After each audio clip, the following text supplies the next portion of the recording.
pemirsa, selamat datang di Manajemen Pangan Darurat Kelompok 1. Dalam kesempatan kali ini, kami akan menyampaikan mengenai tanah longsor. Tanah longsor merupakan fenomena alam yang berupa gerakan massa tanah dalam mencari keseimbangan baru. Akibat adanya gangguan dari luar yang menyebabkan berkurangnya kuat geser tanah dan meningkatkan tegangan geser tanah. Selanjutnya, apa saja penyebab dari tanah longsor? Hal tersebut akan disampaikan oleh rekan saya, Najla. Di sini akan menyampaikan mengenai penyebab utama dari tanah longsor, yaitu ada lereng terjal, curah hujan tinggi, lalu juga ada jenis penggunaan lahan, lalu tanah yang kurang padat, dan juga penggundulan hutan. Baik, akan saya kembalikan lagi kepada Aisyah. Terima kasih. Baik, terima kasih atas informasi yang sudah disampaikan. Selanjutnya, kita akan mengetahui apa saja jenis-jenis tanah longsor. Akan disampaikan oleh rekan saya, Novi. Saya akan melaporkan mengenai jenis-jenis longsoran. Terdapat 6 jenis longsoran. Yang pertama yaitu longsoran translasi. Longsoran translasi adalah bergeraknya massa tanah atau batuan pada bidang gelincir berbentuk rata atau menggelombang landai. Yang kedua yaitu longsoran translasi. Longsoran translasi adalah bergeraknya batuan atau massa tanah pada bidang gelincir berbentuk cekung. Yang ketiga yaitu pergerakan blok. Pergerakan blok adalah bergeraknya batuan pada bidang gelincir berbentuk rata. Longsoran ini disebut juga longsoran translasi blok batuan. Yang keempat yaitu peruntuhan batu. Runtuhan batu adalah runtuhnya sejumlah batuan besar atau material lain bergerak ke bawah dengan cara jatuh bebas. Yang kelima yaitu rayapan tanah. Rayapan tanah adalah jenis gerakan tanah yang bergerak lambat.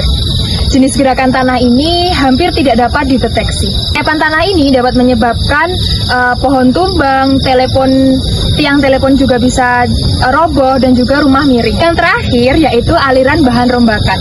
Gerakan tanah ini dapat terjadi karena massa tanah didorong oleh air. Kecepatan aliran dipengaruhi oleh kemiringan lereng, volume, dan tekanan air, serta jenis materialnya. Gerakan ini terjadi di sepanjang lembah dan mampu mencapai ribuan meter. Terima kasih, saya kembalikan ke Aisyah. Baik, terima kasih atas informasi yang sudah disampaikan. Selanjutnya, untuk memperdalam pengetahuan kita, akan ada contoh kasus yang akan dibawakan oleh rekan saya, Najla.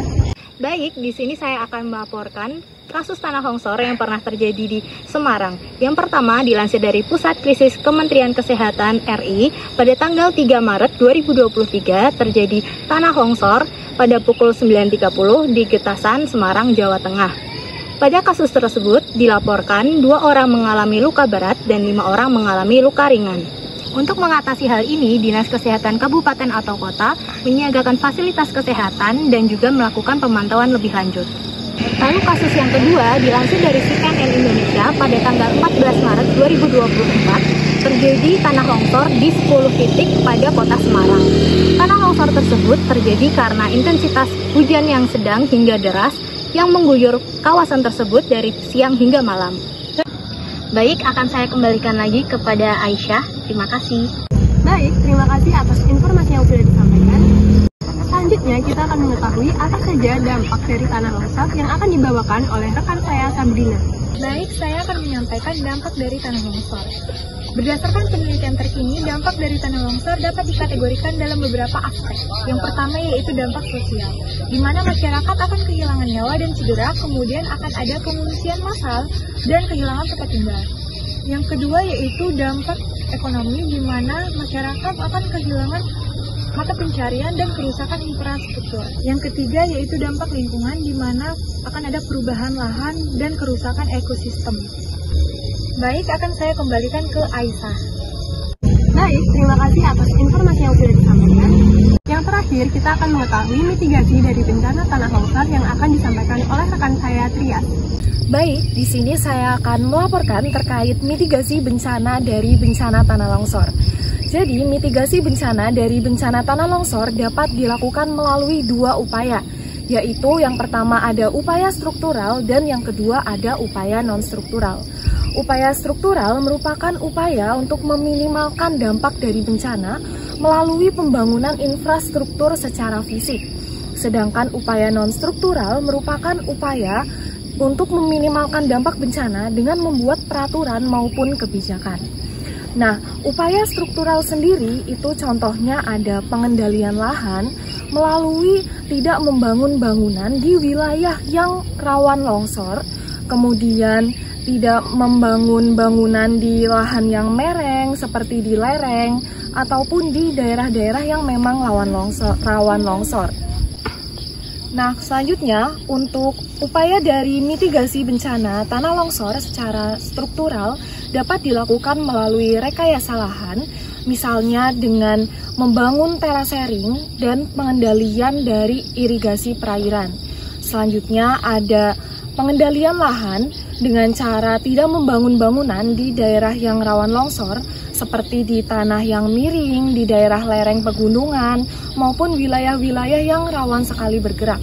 Kemudian, yang ketiga itu bisa dilakukan melalui Early Warning System atau EWS, yaitu dengan adanya sistem peringatan dini tentang adanya bencana tanah longsor kepada masyarakat.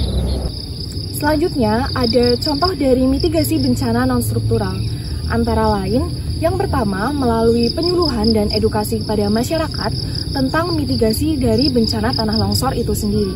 Selanjutnya, yang kedua, ada dari pengelolaan tata ruang berdasarkan risiko bencana.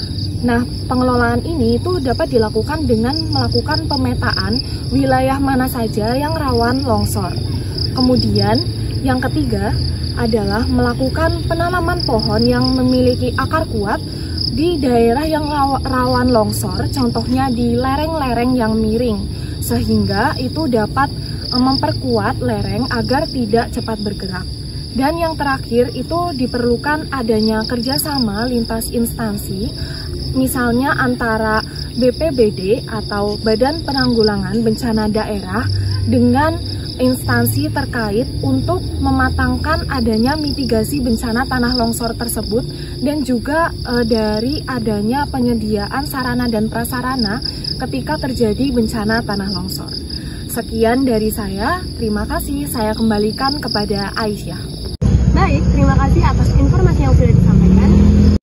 Baik, sekian yang dapat disampaikan oleh Manajemen Pangan Darurat Kelompok 1. Kurang lebihnya mohon maaf dan semoga informasi yang disampaikan dapat bermanfaat bagi pemirsa sekalian. Sampai jumpa di lain kesempatan.